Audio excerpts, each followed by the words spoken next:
Hello, this is Lecture 5 on location, which is Chapter 9 and 10 out of your textbook. This is Part 1, where we're looking at location.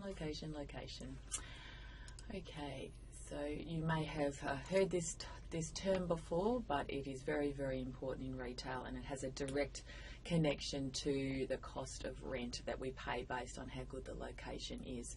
So cheap rent often means that there is something wrong with the location because it's got poor traffic in terms of pedestrian traffic, or perhaps it's got other issues around parking or competition, or maybe the shop itself has got issues in terms of maintenance or restrictions that would be of no benefit to the retailer. So this is the thing we're going to discuss today. So location is the place part of the retail marketing mix of 5 Ps. We also talk about this place element as being where we locate the stock on the shelf, so the actual layout of the stock, which we will be focusing in on another week as well. But today we're mostly talking about the location of the actual store. It also is related to the logistics of getting product too.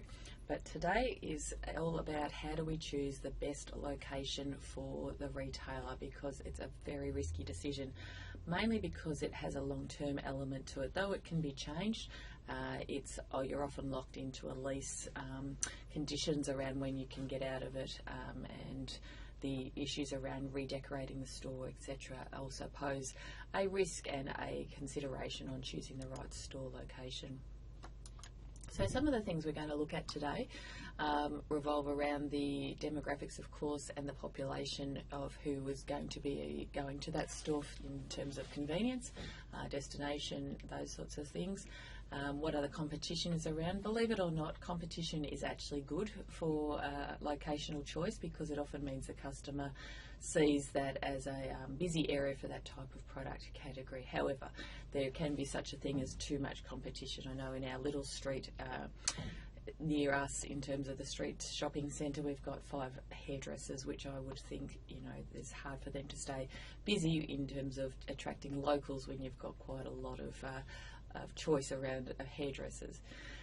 Transport access revolves around both public transport and also access for your car, and access for even deliveries as well, so for be able to receive stock.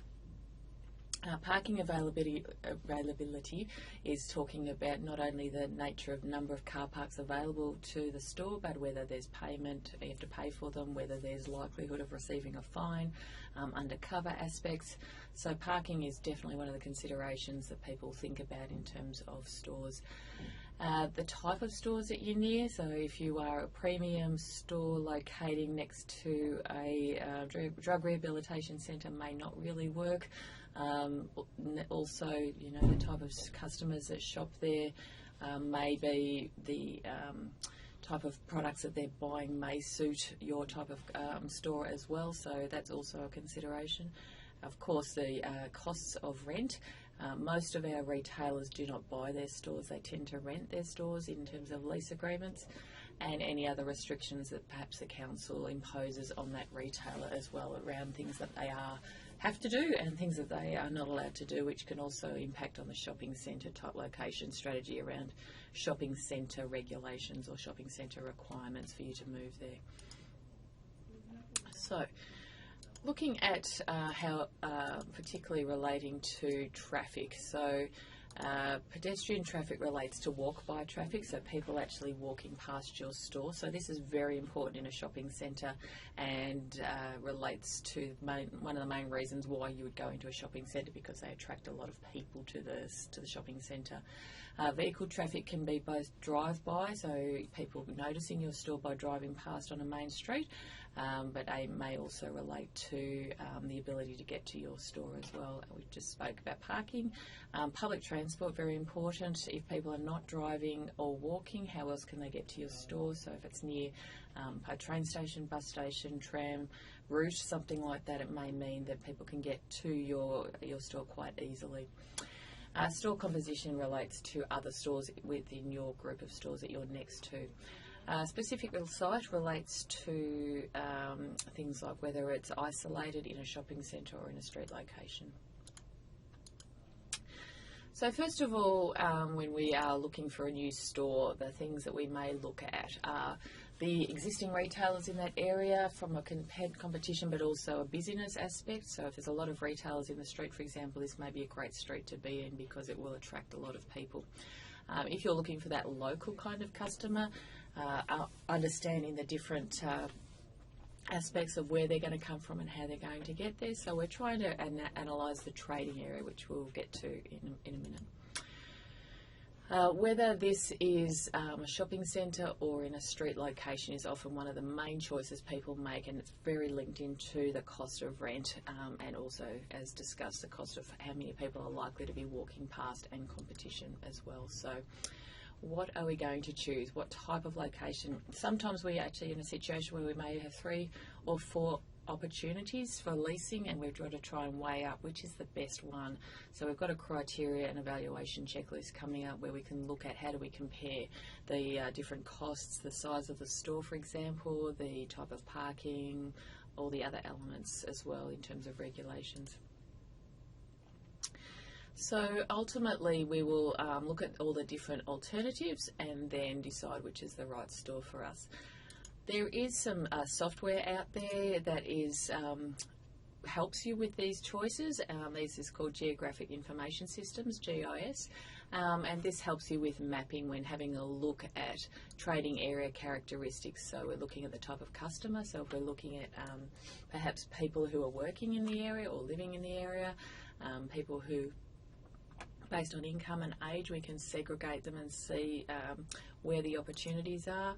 Can look at in that if we've got information from other retailers on what type of products they buy, how much they spend, and we can also analyse it from a competition perspective of where they're located as well. So different ways of running this type of software and different types of ways of pulling out the data in terms of looking for opportunities. So you may say that, you know, this is a good area to be in because there's lots of population, but then you may say also it's better to be in an area where there's no where nobody competitively is offering anything in that type of category. So that's obviously depending on the type of analysis you're doing.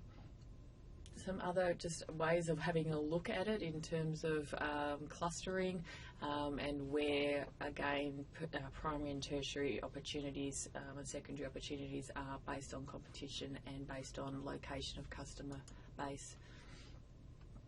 So we may want to pinpoint where we think we'd like to locate our store and have a look at the type of trading area that this may attract. Again, very dependent on the type of store you're running. So we had a look at the other week destination stores, which showed that trading area was actually quite large because people came from all sorts of places to that store, as compared to something that is a local type of perhaps, you know, hairdresser or coffee shop, which may be a very small trading area in terms of where people live because it's locally attracting.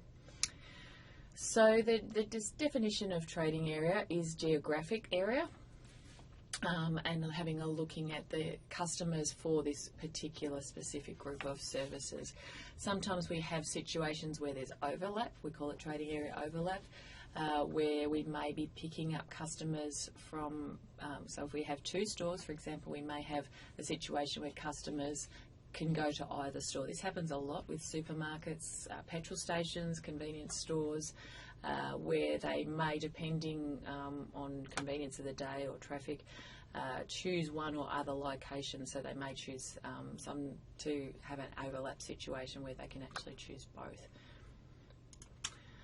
So having a look at the analysis, primary we would nominate 50 to 80% of our customers tend to come within this location area, which could be around, say, a 10-minute drive, or if it's a walk.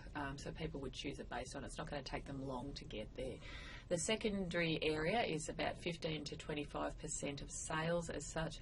It's a bit longer than a 10-minute drive. Again, it may be around other things such as destination of why they choose it. The rest of the tertiary group or fringe group may choose this location because they haven't got much choice around things that are close to them. So you see this a lot in the country where they have to go for a fair drive before they can get to the store of their choice. It might be a hardware store, it might be a department store or something like that, so they drive a long way to be able to go to those stores. So this is what it looks like. So this yellow, this middle cluster is our primary trading zone. This middle cluster here is our secondary trading zone, and out here is our tertiary trading zone. So you can see by the dots that, you know, they're much further away. So the orange dot being our store as such, and this is where people come from. So typically the retailer will ask you your postcode or where you've come from to be able to determine trading area, and that's how they work out how far away people will come to their store. Trading area analysis is quite useful because it certainly helps us understand what type of customer base we're going after, and where they live, what type of family makeup they have, what type of income perhaps, and what type of needs they have. It certainly helps when we're looking at promotional activities as well, such as a mail drop, whether, you know, if we do things like catalogues, we can understand how far away to distribute the catalogues. It also helps us overlay where the sales are coming in from based on promotional activity as well. The other side of it is that sometimes in terms of overlap you may not see this as a positive, but the actual reality is that it's really positive that we can actually rule out our competition by having trading area overlap, by making sure that that competitor doesn't pick up our customer. And looking at where there's other issues around, you know, transport or access to be able to understand where the next opportunity may be. I just want to finish up trading areas, so I'll just go on a few more slides. If we look at the type of stores and their trading areas, the biggest trading areas tend to be destination stores and larger format stores, such as department stores and supermarkets, whereas small trading areas tend to be, you know, little coffee shops, hairdressers, convenience stores like 7-Eleven, petrol stations, that kind of thing, because, well, petrol stations are a bit different because sometimes people are driving there because they're driving from somewhere else, and they'll stop because they're running out of petrol. The trading area of a new store, when we don't know much about where we're going to locate, is important to actually have other reports, such as maybe the shopping centre trading area, or the council may be able to give you some information on trading area, which may help you with the type of expectation around where you think your customers will come from. You can also do some market research around consumers and looking at trends from other retailers as well. I'm just going to stop there because we've got some other information coming up as well.